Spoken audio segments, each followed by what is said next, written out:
আরে মাধব ভাই আদাব, আপনি আসছেন, খুব খুশি হয়েছি। সানাদা, আপনি ওনাকে এখানে বসাইছেন কেন? আপনি উঠেন তো ভাই, আপনি উঠেন, আপনি এখানে গিয়ে বসেন। না, আমাদের সবচেয়ে বড় সমস্যা কি জানেন? বলেন তো। আমাদের এখানে যোগ্য লোক যোগ্য স্থানে বসানো। তা ঠিক আছে, কিন্তু প্লিজ এখানে বসেন, আমি খুব খুশি হব। না। মাধব ভাই, অরিজিনাল সেগুন কাঠ জি অর্ডার দিয়ে বানাইছি। এত রাত করে আপনি নাকি গোপনে মিটিং করবেন বললেন? সামনে তো নির্বাচন। সানাদা কাগজ কাগজ স্যার। শহরে নতুন ডিসি আসছেন, উনি ওনার মতো করে কাজ করছেন, কিন্তু আমার কাজে যাতে কোনো বাধা না দেয় আর কি।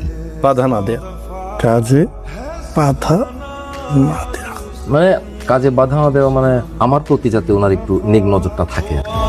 বাস ডান। এই মাধব ভাই, অনেক ধন্যবাদ মাধব ভাই, আমার খুব উপকার হবে এটাতে। আপনি সাদিরে বলেন সেলফিটা সোশ্যাল মিডিয়ায়